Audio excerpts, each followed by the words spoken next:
তারই ধারাবাহিকতায় আজকে আপনাদের সামনে ভাগবতী আলোচনা করবার মানুষে আমাকে আহ্বান জানানো হয়েছে এবং সে অনুসারে কিছু বলার চেষ্টা করছি।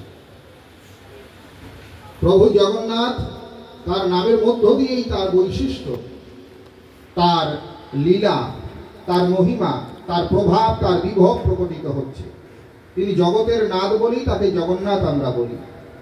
অর্থাৎ সমস্ত জগতের যিনি অধীশ্বর, সেই ঈশ্বরকেই জগন্নাথ বলা হয়।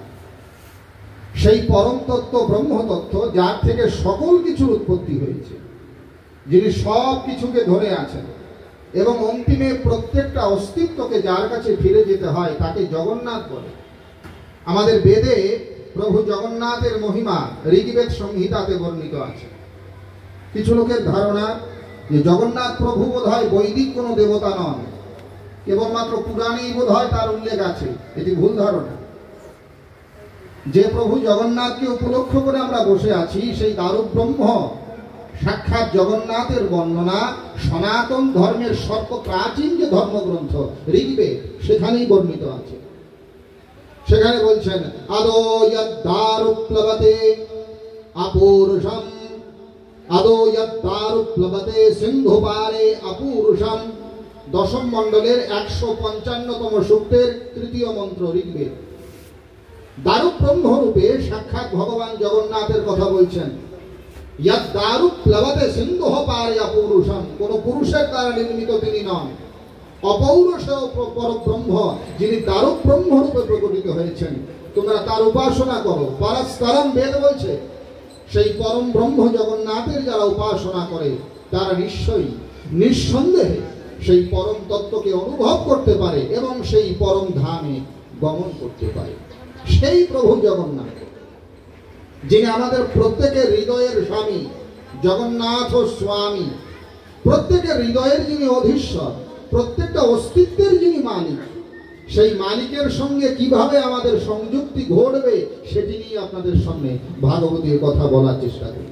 ভক্তমণ্ডলী, শেষে ঠাকুর অনুকূল চন্দ্র একটা বাণী দিয়ে বলছেন, ঈশ্বর তোরে বাসেন ভালো, স্বার্থতাতে কি? এই মা কি বলছে শোনো। ঠাকুর বলছেন, ঈশ্বর তোরে বাসেন ভালো, স্বার্থতাতে কি? তুই ভালো না বাসলে তারে সবই ছাইয়ে দি। এর মানে কি?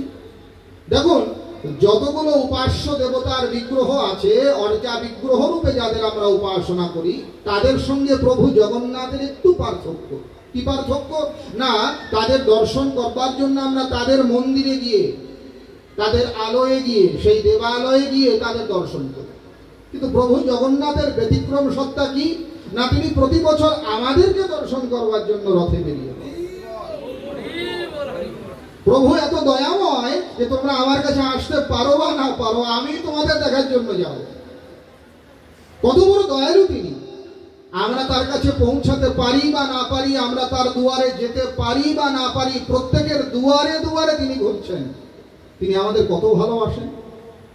কিন্তু ঠাকুরের জায়গায় বলছেন এইখানে, ঈশ্বর করে বাসেন ভালো, স্বার্থতা দেখি। জগন্নাথ তো ভালোবাসেন আমাকে, জগন্নাথ তো ভালোবাসেন আপনাকে, প্রত্যেককেই ভালোবাসেন। কিন্তু তুই যদি না বাসিস ভালো, আমরা যদি তাকে ভালো না বাসি, তিনি আমাদেরকে আলিঙ্গন করবার জন্য এসেছেন, আমরা যদি তাকে আলিঙ্গন না করি, তিনি আমাদেরকে ধরার জন্য এসেছেন, আমরা যদি তাকে না ধরি, তাহলে সবই ছাইয়ে ঘি। কথাটা বুঝে রাখুন। প্রভু জগন্নাথের হস্ত প্রসারিত নয়। আমরা লোকে বলছে ছোট জগন্নাথ, শেষে ঠাকুর অনুকূল চন্দ্রকে বলছেন, ঠাকুর ওই যে ছোট জগন্নাথ বলে এটার মানে কি? ঠাকুর বলছেন, দেখ জগন্নাথের হাত নাই কিন্তু পা আছে, তার মানে কি? বলে প্রভুকে যিনি ধরতে পারেন, প্রভু জগন্নাথকে যিনি ধরতে পারেন, তার চিন্তা নাই প্রভু জগন্নাথ তাকে চালিয়ে নিয়ে যাবে, কেবল ধরতে হবে তাকে। কি করে তার সঙ্গে সংযুক্ত হওয়া যায়, কি করে তাকে আলিঙ্গন করা যায়, কি করে তাকে ধরা যায়, এইটাই প্রত্যেকটা জীবের প্রথম এবং প্রধান দায়িত্ব। এই কারণে আমাদের জন্ম হয়েছে। বিষয়, বৈভব, ভোগ ইত্যাদিতে মত্ত হওয়ার জন্য আমরা আসি না। কি করে তার সঙ্গে আমার সম্পর্ক স্থাপন করতে হবে, এটাই আমাদের জীবনের প্রধান এবং প্রথম উদ্দেশ্য। দেখুন, আমাদের বেদ বলছে